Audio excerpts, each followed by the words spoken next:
I didn't get him that time, but I promise you, before my career's over, I'm going to murder Colby in the cage, legally. All right, Jesse on Fire, welcome back to the channel. So Jorge Masvidal, one of my absolute favorite fighters. He did Joe Rogan Experience. I do think that he's in a way better fighter than Leon in a lot of aspects. Where I absolutely hope to be at some point in the next 18 months.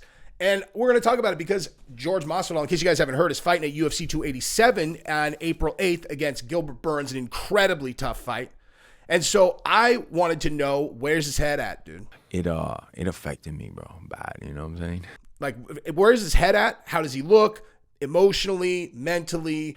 So I was like, I not only need to run at him, but I need to have like a change of speed, because that's going to make him go into his natural crotch sniffing instincts. Physically, how does he look? And then also, of course, where's his head out on, I don't know, Colby Covington? It's all documented. It's all him on YouTube saying, Jorge Masvidal was my best friend. If it wasn't for Jorge, I wouldn't be here. And this and that. Leon Edwards and all this whole thing. He finds himself dead center of a bunch of, you know, like UFC conflict, having not even done anything in a year. You know, like he fought Colby a year ago, and that, I mean, it just needs to be noted. It's been a year, dude. And so I want to talk about his appearance. I'll show you guys some clips from it, and then we'll discuss, because he talked about getting knocked out by Kamaru Usman. That's also something that, you know, losing a piece of shit like that. You know, like if you let somebody come into you and you share something with me, like, man, something is very dear to me. It's this moment where my mom, blah, blah, blah, and this and that. And then I would use that because me and you had a falling out. It really shows your fucking character. He talked about Colby Covington. He talked about, you know, the fight against Colby, future fights against Colby, and a lot of other stuff. And it's really exciting because I really want to talk about it. Also, I got a video going viral, son. I mean, I don't know about viral, but in case you guys didn't see, Conor McGregor, he leaked who won Ultimate Fighter. Okay. So last night he got into it with Ali Abdelaziz, and he leaked what team won Ultimate Fighter in hilarious fashion. He deleted it, obviously. But yeah, I have another video out that will go over that. And also, congratulations, Jesse on Fire. My second channel, Jesse on Fire After Hours, is getting monetized, right? They're just reviewing it now. So, you know, hopefully I should pass the review. But once that happens, expect a huge increase on that, on the output of that channel. So you can follow it in the description. And then also, I got a Josh Fabia Under the Octagon with Jesse on Fire coming. And I cannot stress this enough. The interview answers that I have for Fabia are unreal. I don't even know what direction to take it. I literally was saying last night, I'm like, I could do this I could do 7 interviews with Under the, as a matter of fact, I probably will do that. And I'm going to put it on the other channel as soon as it's monetized. Like, it's going to be here's one, and there's like, here's another one. Completely different deal with the exact same answers. It's going to be amazing.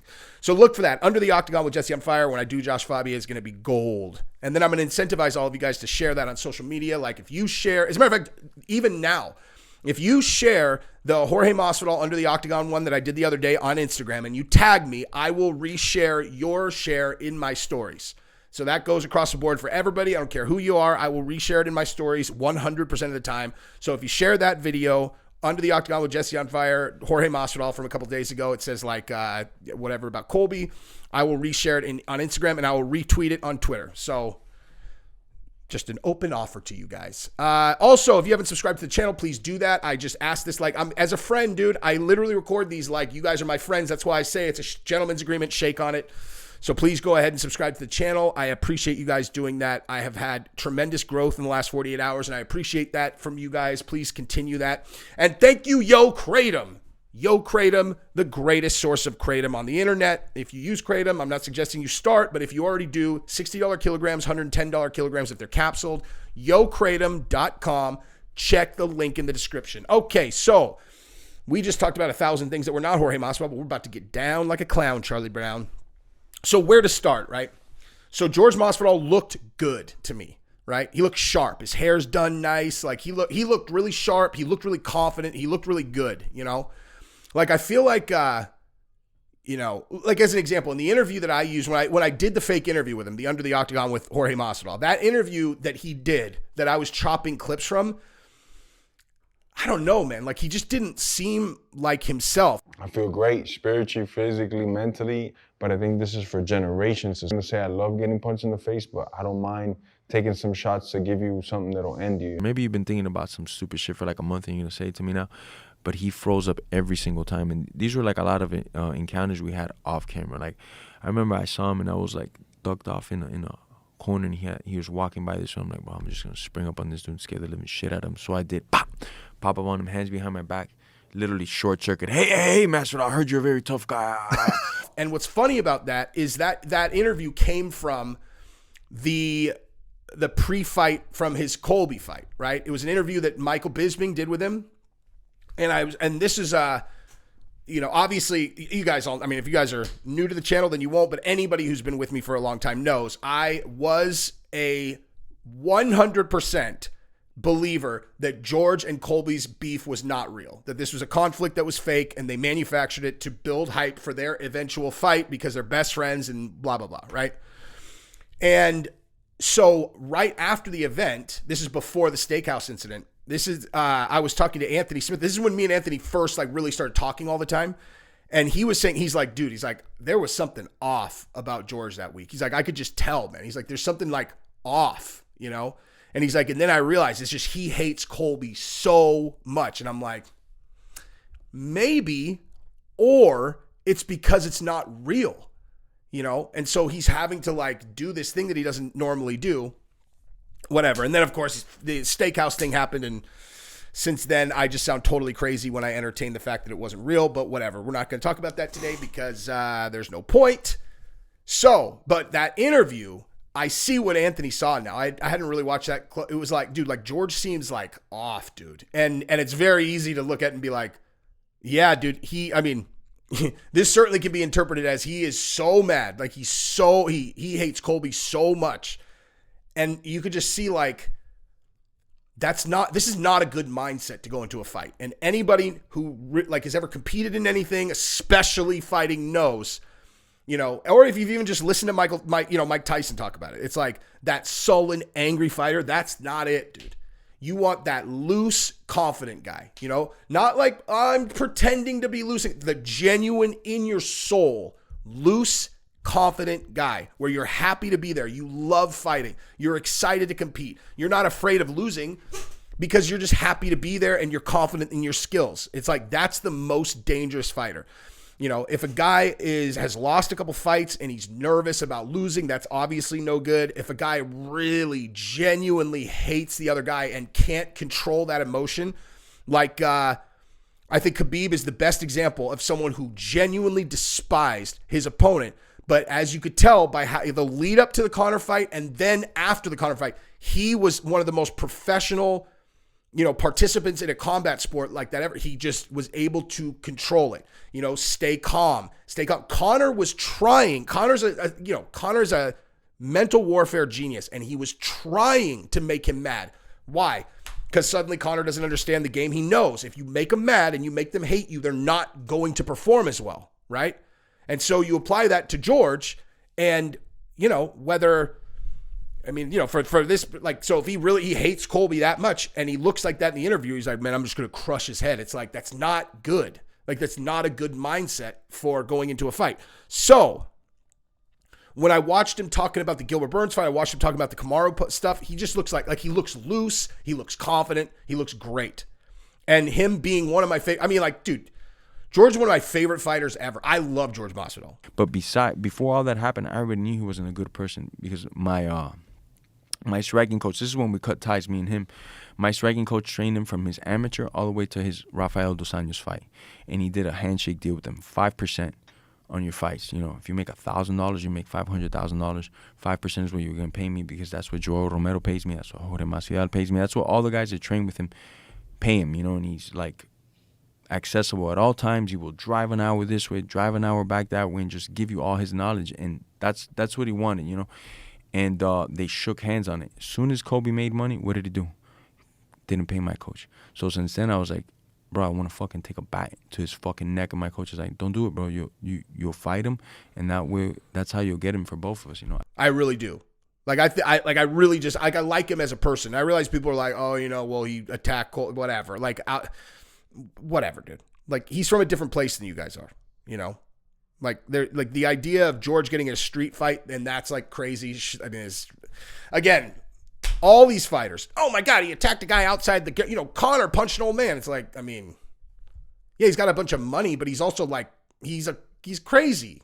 Obviously, he's super charismatic and funny and whatever. But he's crazy, Masvidal, I mean, he's obviously like kind of crazy, but in a really likable way. But on JRE, I mean, one thing, Masvidal's really smart. Like he's an intelligent guy, right? Like there are people who are great fighters who I wouldn't call if it was like what is their defining trait, I wouldn't be like that guy's smart, And I don't give up smart easy. That's not that's genuinely like, that's not like, I would reserve that like for UFC fighters. If you were like, when you think, and I also might define smart differently, right?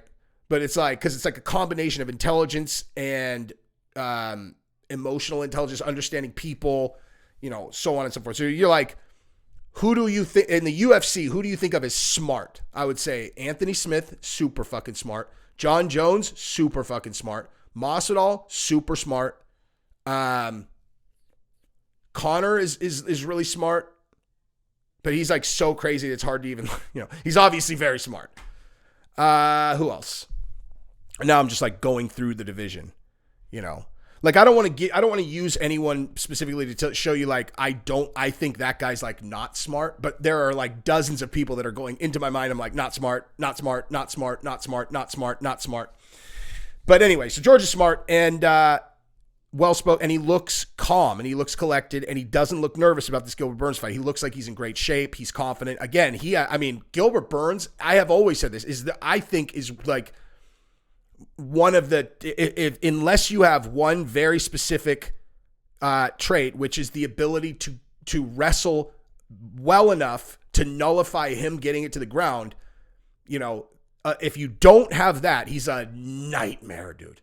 He is an absolute nightmare because he's so explosive on the feet. He has crisp striking. He's powerful. He's fast. He has knockout power. And if it goes to the ground, you're finished, right? And so the guys who have had success against him are guys who have tremendous takedown defense and then good enough striking, to be able to do. Because like if you just completely nullify the ground game, it's a different deal. But when he can make you nervous about the ground and then you have to deal with him striking, he is a nightmare. So listen, it's an uphill battle for George. I've been saying from the beginning, or at least for the last few weeks, George should be chirping, telling Burns he's a bitch if he shoots. He should, I'm just bottom line, dude. He should be saying he's a bitch if he shoots. Not because he would be, but because it's going to improve his likelihood of actually staying on the feet. And Faraz Zahabi said straight up that if the fight stays on the feet, he likes Jorge. He said if Jorge comes in good shape like he did against Nate Diaz and the fight stays on the feet, he likes George in this fight. And I agree with him, dude. And I've said this a billion times. I probably said it twice yesterday. But I genuinely, what I saw when he fought Colby was when he was on his feet, he looked really sharp. Like when it was on the feet and he was throwing leg kicks and he looked really sharp. Colby did a tremendous job of taking his ability to be on the feet away. But, that's Colby. So when he talked about Colby, let's talk about that, right? So when he talks about Colby, he says, he wants to fight him again. Jorge made crystal clear in the interview, he's setting up a rematch with Colby. Straight up. He said that in absolute crystal clear plain English. He said he is going to fight Colby again. Period. Okay? It wasn't like I hope that this happens and that happens so I get a chance to fight Colby. Crystal clear. He's fighting Colby. In his mind, he is fighting Colby again in the cage, which is also interesting to note because I think a lot of people who are whatever are like, dude, if George loses this fight, he's done. And whether or not that's true, whatever, it's not in George's mind. Like that, he's not even like you could tell by how he answered the question and how he talked about Colby that the oh my God, if I lose this fight, my career's over. That's not where he's at all. That's really not. Now, I will say it is very challenging for guys that are his age to come back from 4 straight losses, even if they were against the 3 absolute best guys in the division, the 3 worst matchups for him in the division, except for, Khamzat. But nonetheless, it's just like mentally, it's really, really tough to come back from. So I'm not, but the difference with Masvidal though, the difference between Masvidal and almost everyone else is if he loses this one, right? And the reason why he's not done, like let's say Gilbert is able to get the fight to the ground and he submits him, right? And everyone's like, oh man, George is washed. It's like, no, that's not correct because George can still headline fights against certain guys. If you do George against Diaz, that's a blockbuster pay-per-view, okay? That's a blockbuster pay-per-view. If you do Jorge against Conor, that breaks records, okay? That breaks records. So no, he's not. And if you do him against Colby, that breaks records, right? So there is no reasonable position to think that he's just done. Now, will his chances at a title shot be done? Probably, but he'll still have a bunch of super fights. And why would he not get that money? Because this is what I'm saying. In the event that he lost to Gilbert Burns and it was due to getting taken down or whatever, right? That does not mean that he has dropped off the map as a fighter. It just means that these were terrible matchups. It just turned out that in the welterweight division right now, the top guys are really excellent grapplers. And if you think oh, well, yeah, really? Look at 85, dude. That is not the case at 85. That's why Khamzat's going to go up there and probably mop these guys. Maybe. But that's just what it is, dude. And so he said he wants to get in there and he wants to take his soul. And when he said that, he's like, I want to break his face. I want to take his soul legally.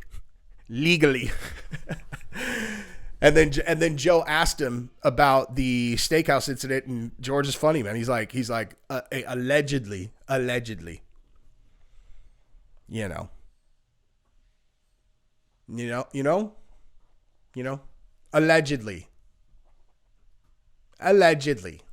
Just saying.